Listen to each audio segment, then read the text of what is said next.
बिस्मिल्लाहिर्रहमानिर्रहीम। अस्सलाम वालेकुम। कैसे हैं आप सब?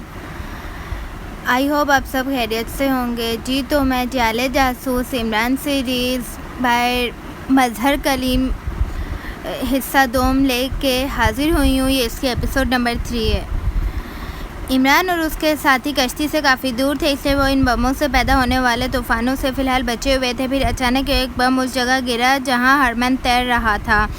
बम फटते ही पानी में तूफ़ान पैदा हुआ और हरमन बेख्तियार इस तूफ़ान की वजह से उछलकर पानी की सतह के ऊपर पहुंच गए थे। लम्हे टर की हल्की आवाज़ पानी के अंदर से होती हुई उनके कानों तक पहुंची और हरमन के जिस्म को उन्होंने पानी पर ही बुरी तरह उछलते देखा।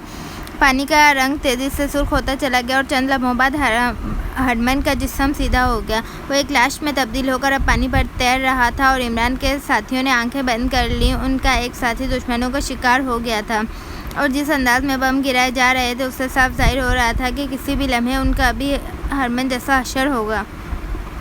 इमरान ने हरमन के हलाक होते ही गुस्से से दांत भैंच लिए।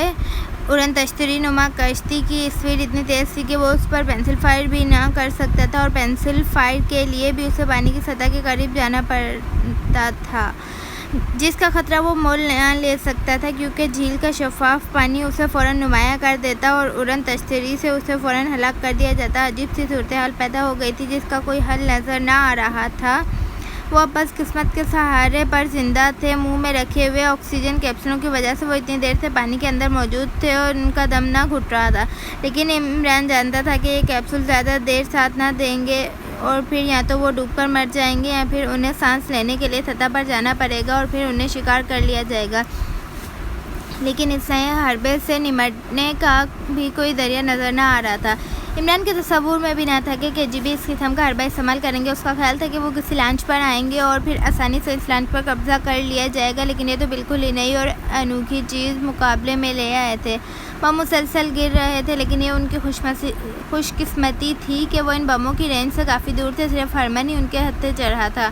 फिर अचानक बम बरसने बंद हो गए और इमरान और उसके साथी चौंक पड़े। पानी में ज़बरदस्त हिलचल अभी तक मौजूद थी और इमरान और उसके साथी किसी नए हरबे के लिए तैयार हो गए और फिर उन्होंने उस बहरी कश्ती को काफ़ी फासले पर पानी की सतह पर रुकते हुए देखा। इससे पहले कि इमरान उस कश्ती को हट करने के लिए कोई तरकीब सोचता, उस बहरी कश्ती का पेंदा खुला और बहुत से गोताखोर पानी में उतरते चले गए। उनके हाथों में पानी में चलने वाली मखसूस गनें मौजूद थी। वो मुकम्मल गोताखोरी के लिबास में थे। पानी में उतरते ही वो तेज़ी से उस तरफ बढ़े जिधर इमरान और उसके साथी मौजूद थे और इमरान उनके नीचे उतरते ही तैयार हो गया। उसने फुर्ती से जेब में हाथ डालकर एक छोटा सा कैप्सूल निकाला और उसे अंगूठे की मदद से तोड़कर पानी में डाल दिया। इस कैप्सूल के टूटते ही पानी का रंग तब्दील होता चला गया। अब पानी का रंग सतह के नीचे गाढ़ा होता चला जा रहा था और उसका फैलाव खासे रुकबे में था। इस तरह कश्ती में बैठे हुए अफराद ज़रा अब कार्रवाई को चेक ना कर सकते थे और इमरान ने हाथ हिलाकर अपने साथियों को मखसूस इशारा किया और वो तेज़ी से चक्कर काट कर उन गोताखोरों की पुष्ट पर फैलते चले गए। थोड़ी ही देर में वो उन्हें कवर कर चुके थे और पानी में हौलनाक जंग जारी हो गई। इमरान और उसके साथी शार्क मछली की तरह उन गोताखोरों पर झपट पड़े। इमरान ने बड़ी फुर्ती से एक हमलावर के ऑक्सीजन सिलेंडर का वाल्व बंद कर दिया और वाल्व बंद होते ही गोताखोर बुरी तरह तड़पने लगा और इमरान ने उससे जकड़े रखा।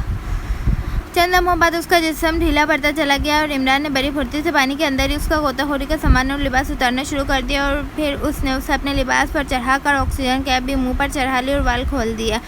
अब वो आसानी से सांस ले सकता था। उसके बाद वो दूसरों की तरफ मुतवज्जा हुआ तो उसने देखा कि तनवीर सफदर, कैप्टन शकील और उमानी ने एक एक आदमी पर काबू पा लिया था, लेकिन सिद्दीकी और चौहान अभी तक अपने मुखालिफों से लड़ने में मसरूफ़ थे। इमरान ने अपने हरीफ से चीनी हुई गन सिद्दीकी और फिर उसने बड़ी फुर्ती से फायर करने शुरू कर दिए। उसने सबसे पहले तो सिद्दीकी और चौहान के हरीफों को ढेर किया, बाद में बाकी साथियों के हरीफों को। उन सब के ख़त्म होते इमरान के इशारे पर उन्होंने उनके लिबास और ऑक्सीजन कैप पहनने शुरू कर दिया। मसला था उन लाशों को ठिकाने लगाने का, क्योंकि उनका सतह समंदर पर जाना इन सब के लिए ख़तरनाक साबित हो सकता था। चुनांचे इमरान ने इन लाशों पर बेतहाशा फायरिंग शुरू कर दी और उसके साथ ही बाकी साथियों ने भी। पानी के अंदर यूँ लगता था जैसे ज़बरदस्त जंग जारी हो और फिर देखते ही देखते गनों की भारी गोलियों ने उनके हरीफों के जिस्मों के टुकड़े उड़ा दिए और ये टुकड़े पानी के साथ तैरते हुए सतह की तरफ बढ़े और फिर सतह झील पर फैलते चले गए। अब इमरान ने अपने साथियों को अपने पीछे आने का इशारा किया और वो सब एक दूसरे के पीछे तैरते हुए तेजी से उस बहरी तश्तरी की तरफ बढ़ते चले गए जो एक तरफ दूर पानी पर रुकी हुई थी। मार्शल जातुरे का तेज रफ्तार 2 सीटर जहाज जब नारवा के फौजी एयरपोर्ट पर उतरा तो बहरी अड्डे का चीफ का 3 आला हुक्काम के साथ बजाते खुद उसके इस्तकबाल के लिए मौजूद था। रस्मी तारुफ के बाद कातिन से मार्शल ने पहला सवाल बहरी तश्तरी के मुतालिक ही किया। जनाब, तश्तरी तैयार है, बस आपका इंतज़ार था। मैंने कुछ मुसल्लह अफराद का भी बंदोबस्त कर लिया, हो सकता है कि ज़रूरत पड़ जाए। कातिन ने टर्मिनल के करीब मौजूद एक कार की तरफ बढ़ते हुए कहा। ठीक है, अच्छा है, मार्शल ने सर हिलाते हुए कहा और फिर वो कार में सवार हुए तो कार तेज़ी से आगे बढ़ती चली गई। नारवा शहर की सड़कों पर दौड़ने के बाद वो बंदरगाह पर पहुंच गए जहां एक मखसूस जगह पर वो बहरी तश्तरी पानी पर खड़ी हचकुले ले रही थी। बहुत खूब, ये तो वाकई उड़न तश्तरी है। मार्शल ने बहरी तश्तरी की तरफ देखते ही तहसीन अमीज़ लहजे में कहा। आइए फिर। कातिन ने कार से उतरकर तश्तरी के साथ लगे हुए लकड़ी के पुल पर चढ़ते हुए कहा और फिर वो दोनों आगे पीछे चलते हुए तश्तरी के खुले दरवाजे से होते हुए उसके अंदर दाखिल हो गए। तश्तरी अंदर से किसी बड़े जहाज़ की मानिंद थी। चारों तरफ मौजूद शीशों की वजह से एक जगह बैठकर हर तरफ का मंजर देखा जा सकता था। तश्तरी में कैप्टन पायलट के अलावा 7 अफराद मौजूद थे जिन्होंने गोताखोरी का लिबास पहना हुआ था। मार्शल के अंदर आने पर उन सब ने खड़े होकर मार्शल का इस्तकबाल किया और मार्शल ने उन्हें बैठने का इशारा करते हुए बड़ी गहरी नज़रों से तश्तरी का अंदरूनी जायजा लिया और फिर वो कातिन के इशारे पर कैप्टन पायलट के साथ वाली सीट पर बैठ गया। पायलट ने उसके बैठते इंजन स्टार्ट किया और तश्तरी पानी पर तेज़ी से फिसलती हुई आगे बढ़ गई। उसकी रफ्तार लम्हा ब लम्हा तेज़ होती जा रही थी और वो पानी के ऊपर जैसे परवाज़ करती हुई आगे बढ़ रही थी। अलबत्ता कुछ वक्फे के बाद उसका गोल और उस पाट पेंदा पानी की सतह से छोटा और फिर वो हल्के से झटके से और आगे बढ़ ही चली जाती।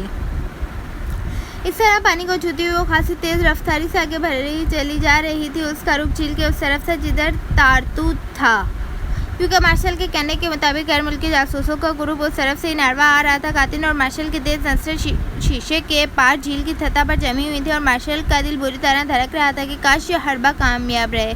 वो देखो, वो कश्ती। अचानक दूर से सतह झील पर एक धब्बा सा नजर आते ही मार्शल चीख पड़ा। हाँ, वो कश्ती है, कातिन ने सर हिलाते हुए कहा और कैप्टन पायलट ने भी सर हिलाते हुए बहरी तश्तरी का रुख उस कश्ती की तरफ कर दिया। थोड़ी देर बाद कश्ती का खाका वाज़ेह तौर पर नजर आने लगा।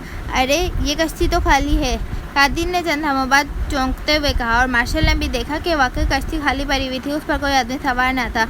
वो लोग हमारी तश्तरी को देखकर पानी में गोता लगाए गए होंगे, मार्शल ने कहा। बिल्कुल ऐसा ही होगा, लेकिन अब वो बचकर नहीं जा सकते, कातिन ने कहा। इसी लम्हे बहरी तश्तरी इस कश्ती के एन करीब से होती हुई आगे बढ़ गई। फिर पहले इस कश्ती पर रेस फायर करके उसे जला तो कातिन ने चीखकर कैप्टन पायलट से कहा और फिर पायलट ने सर हिलाते हुए बहरी तश्तरी को तेज़ी से वापस मोड़ा और फिर जैसे ही वो कश्ती के करीब पहुंची पायलट ने सामने लगे स्विच बोर्ड में से एक बटन को अंगूठे से दबा दिया। बटन दबते ही तश्तरी की साइड से सुर्ख रंग की तेज शुआ निकल कर कश्ती पर पड़ी और दूसरे लम्हे कश्ती को आग लग गई और वह धड़ाधड़ जलना शुरू हो गई। बहरी तश्तरी को पायलट ने उस कश्ती के गिर्द घुमाना शुरू कर दिया। झील का पानी गो शफाफ था, लेकिन उसमें ज़्यादा गहराई तक नज़र न आता था और फिर तश्तरी की रफ्तार भी इतनी तेज़ थी कि नज़र जमती ही ना थी। ये लोग यकीनन कश्ती के इर्द गिर्द पानी में मौजूद हैं, उन्हें पानी के अंदर ही हलाक कर दो, मार्शल ने चीख कर कहा और कातिन ने पायलट को रॉकेट बम पानी में फायर करने का हुक्म दिया और पायलट ने तेज़ी से मुख्तलिफ बटन दबाने शुरू कर दिए। दूसरे लम्हे तश्तरी से बम निकल कर पानी में गिरने लगे। पानी में ज़बरदस्त धमाके हो रहे थे और जिस जगह रॉकेट बम गिरता था यूँ लगता था जैसे खौफनाक तूफान आ गया हो। पायलट कश्ती के गिर्द मुख्तलिफ जगहों पर मुसलसल बम फेंकते चला जा रहा था और फिर अचानक उसने फुर्ती से एक और बटन दबाया। दूसरे लम्हे मार्शल कातिन ने पानी की उस हिलचिल में एक आदमी को सतह पर उछलते देखा। जैसे ही वो आदमी उछला, पायलट ने जो बटन दबाया था, तश्तरी के बाहर टर्टर की तेज़ आवाज़ से मशीन गन गूंजी और उस आदमी के जिस्म में बेशुमार सुराख होते चले गए और उसके खून से पानी रंगीन होता चला गया। वो मारा, वेरी गुड, इस तरह इन सबको हलाक कर दो, एक भी बच कर ना जाए, मार्शल ने खुशी से चीखते हुए कहा। एक आदमी के हलाक होने से वो इस तरह खुश हुआ था जैसे उसने कोई नाकाबिले तस्खीर किला फतह कर लिया हो। बम अभी तक मुसलसल गिर रहे थे और फिर अचानक ठुस ठुस की आवाज़ें निकली और पायलट ने चौंक कर बटन ऑफ कर दिया। रॉकेट बम ख़त्म हो गए हैं जनाब, पायलट ने कहा। कोई बात नहीं, ये लोग अब इस काबिल नहीं रहे होंगे कि मुकाबला कर सकें। अव्वल तो हलाक हो चुके होंगे, वरना ज़ख्मी तो ज़रूर हो गए होंगे। इसलिए अब गोताखोरों को भेजना चाहिए ताकि वो अपनी गनों से सही कसर भी पूरी कर दें। कातिल ने बड़े पूरे एतमाद लहजे में कहा और मार्शल ने भी थर हिला दिया, क्या और जाकर उन लोगों के टुकड़े उड़ा दो। कातिल ने तश्तरी में मौजूद मुसल्लह गोताखोरों से मुखातिब होकर कहा और उन सब ने तेज़ी से ऑक्सीजन सेट ट्रेनों पर चढ़ाने शुरू कर दिए। उसके बाद पायलट ने तश्तरी को एक जगह रोका और फिर बटन दबाकर उसका पैंदा खोल दिया और गोताखोर गने संभाले पानी में उतरते चले गए। उन सब के जाने के बाद पायलट ने दोबारा पैंदा बंद कर दिया। अब उनकी नज़रें पानी पर जमी हुई थी और वो पानी में गोताखोरों को तेज़ी से आगे बढ़ते देख रहे थे, मगर इसी लम्हे पानी का रंग तेज़ी से बदलता चला गया। यूँ लग रहा था जैसे सतह के नीचे से आई थी फैलती चली गई हो। अब उन्हें ज़्यादा दूर तक कुछ दिखाई ना दे रहा था। ये क्या हुआ, पानी का रंग क्यों बदल गया? मार्शल ने बुरी तरह चौंकते हुए कहा, मेरा ख्याल है कि ऐसा रॉकेट बमों के मवाद के फैलने की वजह से हुआ। कातिल ने जवाब दिया और मार्शल के चेहरे पर फैली हुई शक्लें दूर होती चली गई। वजह वाकई माकूल थी। पानी के अंदर हिलचल दस्तूर मौजूद थी, लेकिन उन्हें कुछ पता ना चल रहा था कि अंदर क्या हो रहा है। लेकिन वो मुतमईन थे कि रॉकेट बमों से जख्म खोरदा ये लोग मुसल्लह गोताखोरों का मुकाबला ना कर सकेंगे। और फिर वही हुआ, उन्होंने पानी के अंदर जगह जगह शोले लपकते देखे और साथ ही पानी में हलचल ज़्यादा हो गई। यूँ लग रहा था जैसे अंदर मुसलसल फायरिंग हो रही हो। वेरी गुड, हमारे आदमी फाइट कर रहे हैं, यकीनन वो कामयाब लौटेंगे, मार्शल जादूगर ने खुशी से उछलते हुए कहा। उनके नाकाम वापस आने का सवाब भी पैदा नहीं होता जनाब, ये तो 7-8 अफराद थे, हमारे आदमी तो पूरी फौज को ढेर कर सकते हैं। कातिल ने बड़े फखरिया लहजे में कहा और दूसरे लम्हे वो दोनों चौंक पड़े क्योंकि पानी की सतह पर खून के साथ साथ इंसानी जिस्मों के टुकड़े तैरने लगे थे। आप खामखा परेशान थे जनाब, ये लोग तो इंतहाई आसान शिकार निकले, कातिल ने कहा और मार्शल का चेहरा बिगड़ गया। वो समझ गया कि कातिल उस पर तंज कर रहा है। तंज करने की ज़रूरत नहीं कातिल, तुम जदीद तरीन बेरी तश्तरी में बैठे ये बात कर रहे हो। अगर तुम आम सी लंच पर होते तो फिर देखते कि ये शैतान सिर्फ लोग तुम्हारा और तुम्हारे आदमी को क्या हासिल करते। मार्शल ने कड़क लहजे में कहा। वेरी सॉरी जनाब, आप तो नाराज़ हो गए, मेरा मतलब ये नहीं था जनाब, कातिल ने बड़े मुदबाना लहजे में मौजूद करते हुए कहा। ज़ाहिर है वो KGB के चीफ को नाराज़ नहीं करना चाहता था, वो उसके इख्तियारात से बखूबी वाकिफ़ था। वो देखो हमारे आदमी आ रहे हैं, मार्शल ने चौंक कर कहा और कातिल भी चौंक कर इधर देखने लगा। वाकई सातों गोताखोर हाथों में गन्ने संभाले बैरी तेज़ी से तैरते हुए बेरी तश्तरी की तरफ बढ़े चले आ रहे थे। चलो शुक्र है कि हमारा एक आदमी भी दाया नहीं हुआ, मार्शल ने खुश होते हुए कहा और कातिल ने मुसरत भरे अंदाज में सर हिला दिया। जब वो गोताखोर तश्तरी के नीचे पहुंचे तो पायलट ने बटन दबाकर पैंदा खोल दिया और वो सातों उछलकर तश्तरी के अंदर चढ़ आए। उनके आने के बाद पायलट ने पैंदे में खुलने वाला रास्ता दोबारा बंद कर दिया। क्या हुआ, क्या सब ख़त्म हो गए? कोई बच तो नहीं गया? मार्शल और कातिल ने चक्कर गोताखोरों से मुखातिब होकर कहा। सिर्फ आप तीनों बच गए हैं, बाकी सब खैरियत है, एक गोताखोर ने मुंह से ऑक्सीजन सेट हटाते हुए कहा और उसकी आवाज़ सुनते ही मार्शल और कातिल दोनों बुरी तरह उछल पड़े। मार्शल का चेहरा यकलक तो सफ़ेद हो गया जबकि कातिल के चेहरे पर हैरत ही हैरत थी।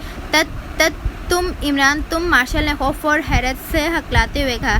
जनाब मार्शल साहब, दोबारा मुलाकात पर बड़ी खुशी हुई, इमरान ने बड़े लखनवी अंदाज में सर झुकाते हुए कहा। कातिल ने फुर्ती से जेब में हाथ डालना चाहा, मगर इसी लम्हे इमरान के हाथ में पकड़ी हुई गन से छोला निकला और कातिल को देखने का भी मौका न मिला और वह उछल कर कुर्सी से नीचे जा गिरा। उसकी खोपड़ी टुकड़ों में तकसीम हो चुकी थी। खबरदार, अगर किसी ने हरकत की दोनों अपने हाथ सर पर रख लो, इमरान ने चीखते हुए कहा और मार्शल और पायलट दोनों ने कातिल को मरते देखकर तेज़ी से अपने सर पर हाथ रख लिया। ओके जी, तो आज के लिए बस इतना ही, मिलते हैं जल्द इसके नए एपिसोड के साथ। तब के लिए मुझे इजाज़त दीजिए, अल्लाह हाफिज़। वीडियो अच्छी लगे तो इसे लाइक करें, शेयर करें और चैनल को सब्सक्राइब करें।